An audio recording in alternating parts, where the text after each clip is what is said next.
Hi, welcome to our channel where we share the most intriguing stories. When Sam Williams purchased his dream beachfront property, he never imagined it would become a battleground. Nestled beside the upscale Golden Breeze Estates, his tranquil retreat seemed untouchable until Amanda Harper, the overzealous president of the HOA, decided his private beach was hers to control. What began as trespassing escalated into a legal showdown, revealing just how far ambition and power could drive someone.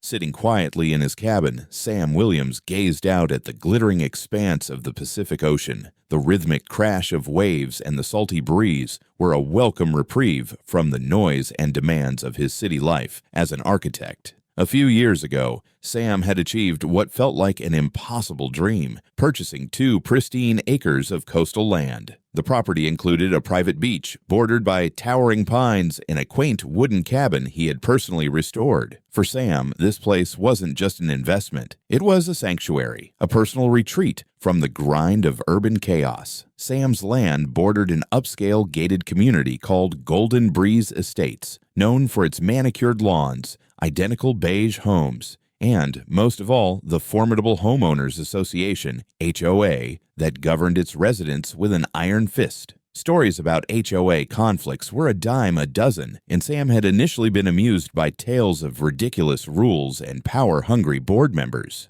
But he had made sure, before purchasing the land, that it was legally independent from the HOA's jurisdiction. This land was his, free and clear. For the first couple of years, life on the property was serene. Occasionally, Sam would notice footprints in the sand or the faint echo of voices from across the invisible boundary separating his beach from the HOA-governed territory. But these instances were rare and harmless, the sort of minor nuisances that came with any property. Besides, he had posted, say, private property signs at intervals along the edge of his land. A polite but firm declaration of his boundaries. The real trouble began with the arrival of Amanda Harper, the newly appointed president of the Golden Breeze HOA.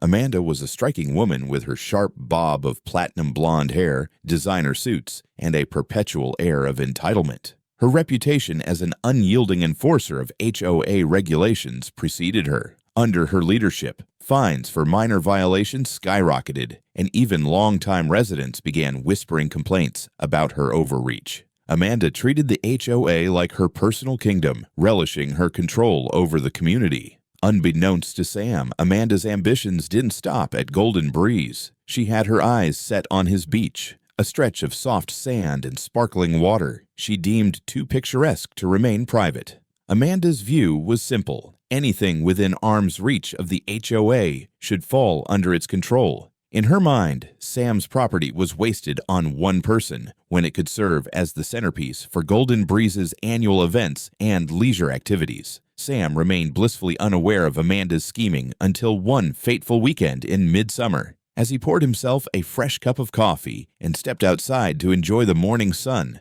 the sight that greeted him nearly made him drop his mug. 50 or so people swarmed his private beach. Tents were pitched. Lounge chairs dotted the sand. A giant inflatable slide stood near the shoreline, and a table laden with food glistened under the sunlight. A portable sound system blared upbeat music, while children shrieked as they splashed in the shallows. Sam froze, his mind scrambling to comprehend the chaos. This wasn't a casual group of trespassers. It was a fully organized event. His first reaction was disbelief. How had they even gotten here? His second was frustration. And, as his eyes landed on Amanda Harper, confidently directing the chaos with a clipboard in hand, his third reaction was anger. He hadn't invited anyone, and yet here they were, treating his land as though it were their own. What began as a quiet morning had become the first shot fired in what would become an all-out war for Sam's piece of paradise. Sam marched across the sand, his heart pounding with a mix of frustration and disbelief. He weaved between folding chairs, coolers, and sunbathers as the intrusive scene became even more surreal. A volleyball net had been erected near the waterline. A portable grill was sizzling with burgers and hot dogs, and colorful bunting fluttered in the ocean breeze. He finally stopped a few feet from Amanda Harper, who was holding court near a buffet table, laughing with a group of similarly well-dressed neighbors. "Excuse me," Sam said sharply, his voice cutting through the noise. The group turned to face him, Amanda's smile instantly morphing into a look of mild irritation. "Yes?" she said, arching an eyebrow as if she had just been interrupted in an important meeting. "What is going on here? This is my property." Sam gestured at the beach, his voice rising with indignation. "I didn't authorize any of this." Amanda's expression shifted to one of patronizing calm, her perfectly manicured nails tapping lightly on the clipboard in her hand.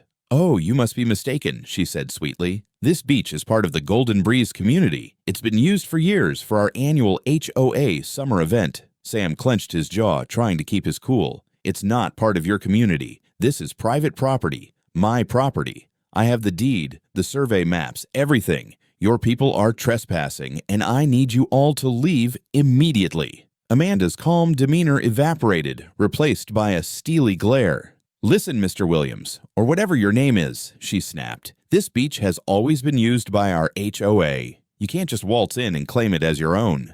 "I didn't just waltz in. I legally purchased this land years ago," Sam countered, his voice firm.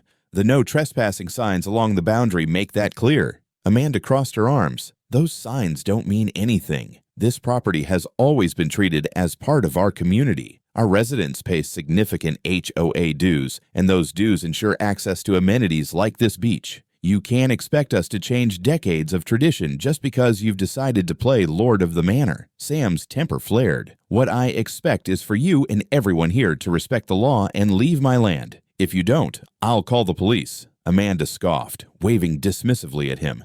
"Go ahead and call them. My husband's on the city council, and I'll have them tell you the same thing I am. This is community property." The brazenness of her statement left Sam stunned for a moment. He took a deep breath and turned on his heel, heading back to his cabin. As he walked away, he could hear Amanda's voice, dripping with condescension. "Go ahead, run along. We'll be here enjoying our beach." Inside his cabin, Sam dialed the non-emergency police number, carefully explaining the situation to the dispatcher. "This isn't just trespassing," he emphasized. "They've organized a massive event on my property without permission." The dispatcher assured him that officers would be sent immediately. Sam spent the next several minutes gathering documents to prove his ownership, the deed, property tax receipts, and the original surveyor's report. When he returned to the beach, the party had only grown louder. More people had arrived, some carrying coolers and beach gear, while children squealed as they jumped off a makeshift dock someone had dragged onto the sand. Amanda stood near the volleyball game, speaking animatedly into her phone, likely spreading her version of events. Sam was relieved to hear the sound of sirens in the distance. A pair of police cruisers pulled up near the access road, and 4 officers made their way across the sand. Amanda spotted them and immediately strode toward the lead officer, a seasoned-looking sergeant. "Thank goodness you're here," Amanda began, her voice dripping with authority. "That man," she pointed at Sam, "has been harassing us and trying to disrupt our event. He's trespassing and causing a disturbance." The sergeant frowned and turned to Sam, who stepped forward with his papers. "Actually, officer, this is my property," Sam explained. "I have all the documents to prove it, and these people are the ones trespassing." The sergeant took the documents, reviewing them carefully. His stern expression softened as he handed them back. "This seems pretty clear-cut, Mr. Williams. The property records confirm your ownership." "Ma'am," he addressed Amanda, "I'm going to have to ask you and your group to leave." Amanda's face reddened, her voice rising. "This is a mistake. He must have forged those papers. This beach has been part of our community for decades." The sergeant's expression hardened. "Ma'am, the records are legitimate. You're trespassing. Pack up your event and leave, or we'll start issuing citations."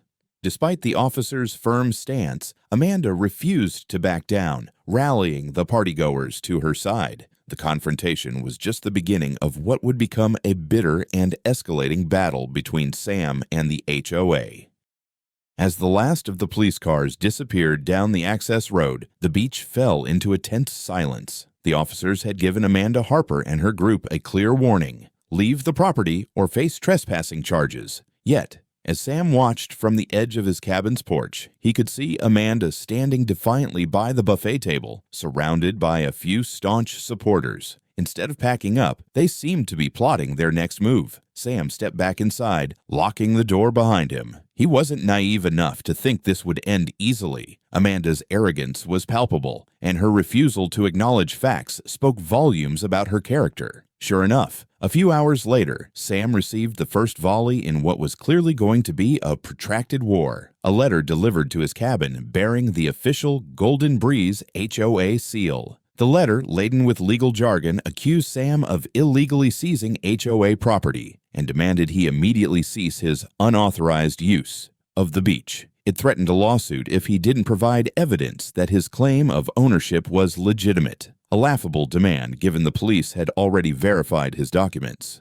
The arrogance of the letter was matched only by Amanda's gall. The very next day, Sam found HOA board members pacing along the invisible property line, pointing and gesturing as though they were surveying the area. One of them, an older man in a golf shirt, approached Sam's porch and introduced himself as a neutral mediator. "This is a simple misunderstanding," he said with a disarming smile. "Amanda is very passionate, you know. Surely there's a way to reach an agreement that works for everyone." Sam's response was short but polite. "There's no misunderstanding. I own this land, and I won't be giving it up." The man's face darkened. "Well, if you refuse to cooperate, don't be surprised when the HOA takes action." That action came swiftly. Within days, a neighborhood-wide flyer was distributed, branding Sam as an outsider who had stolen the community's beloved beach. The flyer urged residents to pressure him into returning it, claiming that his refusal was selfish and detrimental to their property values. The harassment didn't stop there. Early one morning, Sam awoke to the sound of hammering. Stepping outside, he found two men in HOA-logoed shirts driving wooden stakes into the sand near the property line. A banner stretched between the stakes read, "Future site of Golden Breeze Community Pavilion coming soon." Sam's blood boiled. He approached the men, demanding to know who had authorized their actions. "Talk to Amanda," one of them said dismissively before leaving the stakes where they were and walking away. Furious, Sam called his attorney, Mark Levinson, who specialized in property disputes. "We're past warnings now," Sam told him. "They're openly claiming my land as their own." Mark wasted no time. The next day, a cease and desist letter was sent to the HOA, warning of legal repercussions if they continued to harass Sam or encroach on his property. Yet Amanda seemed emboldened rather than deterred. That weekend, Sam's security cameras captured her and a group of HOA members trying to dismantle one of his private property signs, claiming it was improperly installed. By now, Amanda had enlisted the services of a law firm, filing an official lawsuit against Sam. The suit claimed that his purchase of the land was invalid due to irregularities in the sale process and alleged that the beach had been part of a community easement for decades. The HOA was demanding that the court nullify Sam's ownership and return the land to their control. But Sam was prepared. Mark Levinson began assembling an airtight case, digging into county records to expose Amanda's lies. Among other discoveries, he found that the HOA had no documented claim to the beach whatsoever. In fact, Amanda's claim of a historic easement was a fabrication designed to rally the residents behind her. As tensions escalated, Sam noticed a disturbing shift in Amanda's tactics. Under the cover of darkness, someone spray-painted community property across his fence. Later that week, his water line was mysteriously severed, forcing him to bring in a plumber. And when he wasn't on the property, HOA members took to leaving notices of violation on his door, citing imaginary infractions like failure to comply with community standards. The breaking point came when Sam returned one evening to find that a section of his fence had been torn down. His security cameras caught Amanda herself supervising the act, clipboard in hand as she directed a small group of residents. For Sam, this was the final straw. "It's time to stop playing defense," he told Mark. "Let's take this to court and put an end to it." The battle lines were drawn. Sam filed a counter-lawsuit against Amanda and the HOA, accusing them of trespassing, property damage, and harassment. He sought not only to affirm his ownership, but to hold them financially accountable for their reckless actions. The stage was set for a courtroom showdown that would either vindicate Sam or cement Amanda's vision of dominance over the community. The courtroom was packed, the tension so thick it felt as if it could smother the entire proceeding. Residents from Golden Breeze Estates filled the pew-like seats. some looking eager, others anxious. At the center of it all sat Amanda Harper, poised in her tailored navy suit, a confident smirk etched across her face. Beside her was a team of well-dressed attorneys, each radiating the air of superiority that only HOA money could buy. Across the aisle, Sam sat quietly with his attorney, Mark Levinson, a calm resolve in his posture. The judge entered, and the room fell silent. What followed was the culmination of months of escalating conflict, and both sides were ready to fight. Amanda's lawyers started by presenting the HOA's claims. The beach was part of a long-standing community easement, and that the deed transfer from the previous owner to Sam was invalid due to alleged procedural errors. They painted Sam as an opportunistic outsider, exploiting a legal loophole to steal land belonging to the community. But as their arguments unfolded, it became clear that they were grasping at straws. Their primary evidence was a crudely edited map showing the beach as part of Golden Breeze Estates. But under Mark's cross-examination, the HOA's surveyor admitted the document had been altered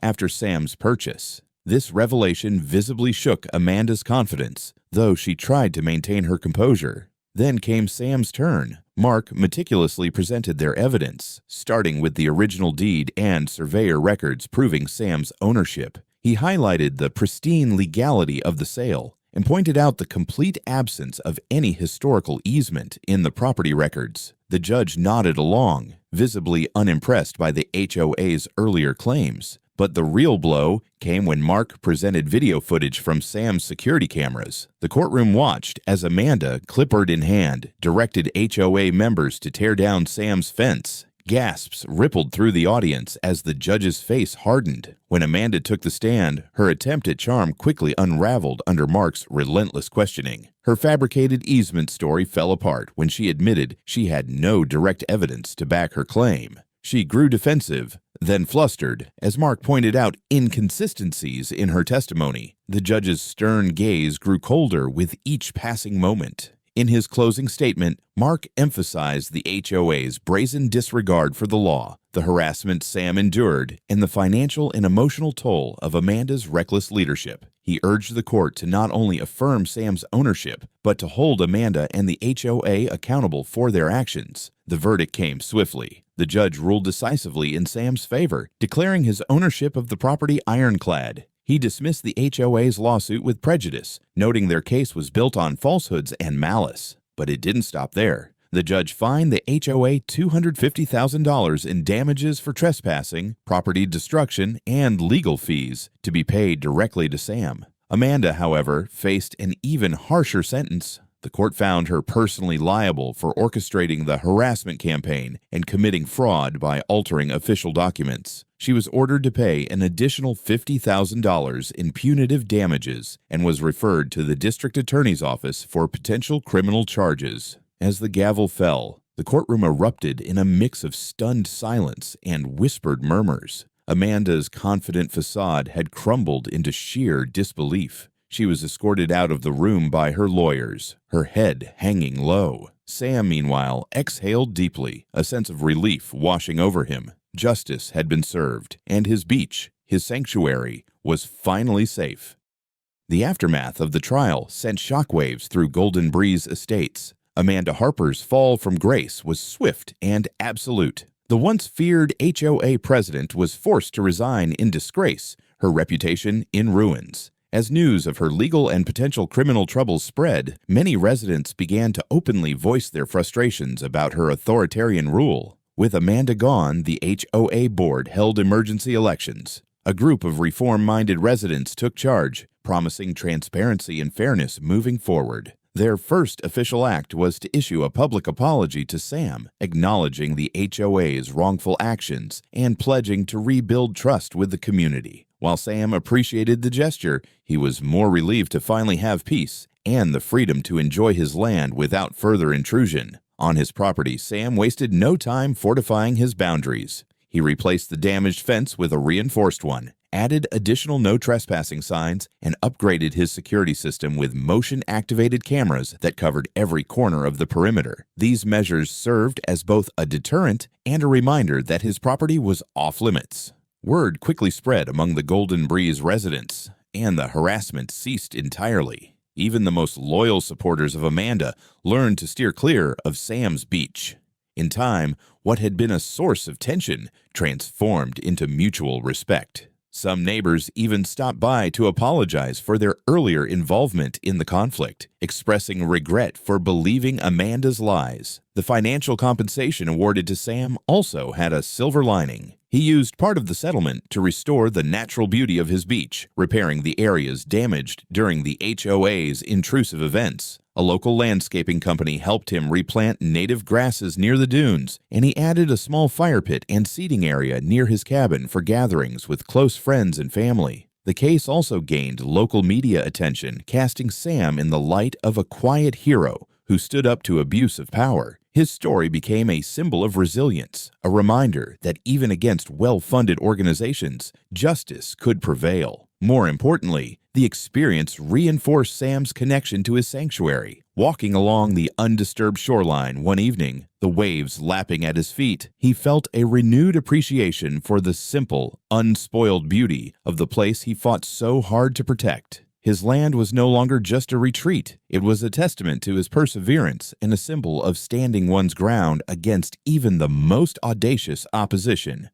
As the months passed, the echoes of the legal battle gradually faded, leaving Sam with a sense of closure and triumph. His beach, once under siege, was now a peaceful haven once more. The intrusive presence of Amanda Harper and the overreaching HOA had been replaced by quiet waves, rustling pines, and the freedom he had cherished since the day he bought the land. Reflecting on the ordeal, Sam realized the experience had taught him more than just the importance of standing up for his rights. It had shown him the value of resilience, the necessity of understanding one's legal footing, and the strength that comes from refusing to be bullied, no matter how powerful the opponent may seem.